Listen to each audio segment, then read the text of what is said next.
Hey everyone, welcome. This is a video from Physical Therapy TV. In today's video we are going to talk about adhesive capsulitis, also known as frozen shoulder. So you might be wondering what is adhesive capsulitis?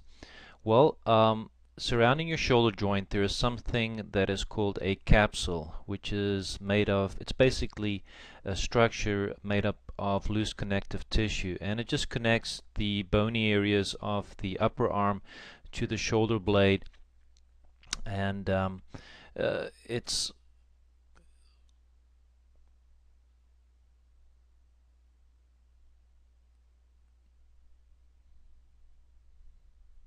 so this is made up of loose connective tissue.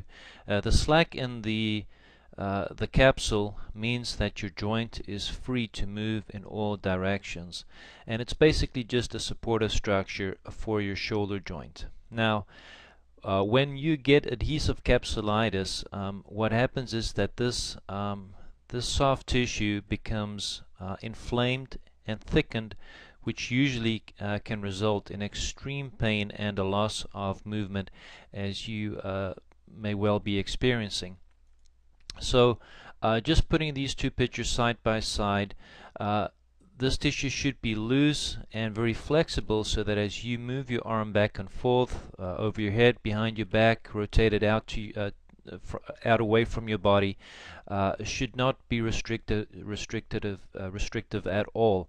Now, when it becomes inflamed, it becomes thick, it becomes scarred up. You can see the redness and the gray in the picture here, which is sort of trying to depict how inflamed and thick this joint capsule can become, and it literally freezes or locks down your shoulder joint. And when you try and stretch this out, because of that tightness and thickness in the joint capsule, that stretching pain results in you not being able to lift your arm at all. So there are a few symptoms to discuss as far as adhesive capsulitis, and that I've identified three phases. The first phase is the painful phase, or the freezing phase, and it can typically last from 2 to 9 months.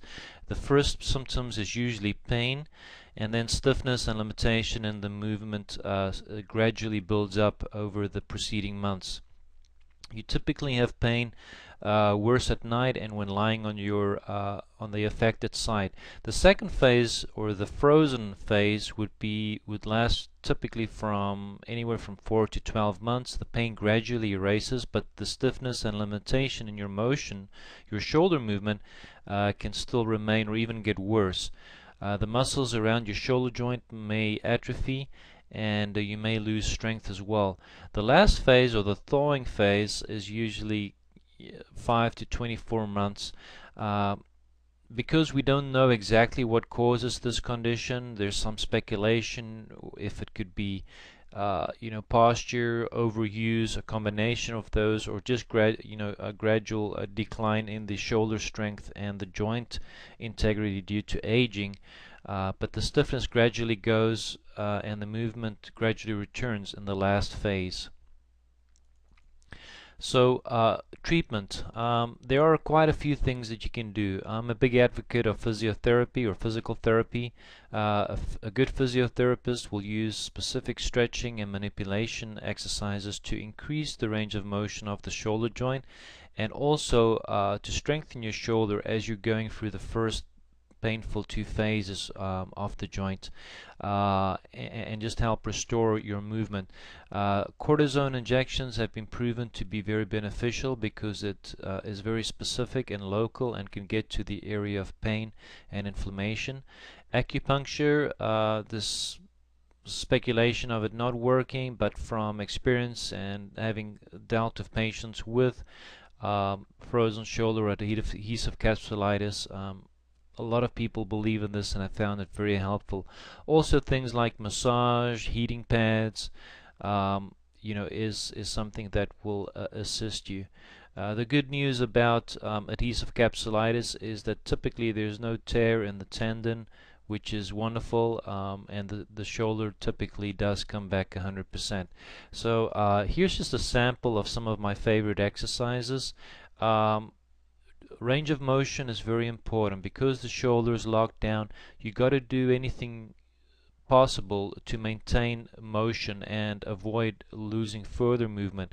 Pendulum exercises, going back and forth in each direction, starting with small circles, working your way up to larger circles, is a great way to keep the shoulder loose and mobile. And also, elastic band rows is a great exercise to work on the shoulder blade muscles. It pulls the shoulders back, frees up the shoulder joint, and this is one of my favorite exercises to give to patients who are struggling with shoulder pain, especially adhesive capsulitis. So we put together a free resource for you over at theshoulderreport.com. You can just click on the link below or visit our website at Physical Therapy TV to get access to this, and it will share with you some unique exercises and stretching you can do for your painful shoulder.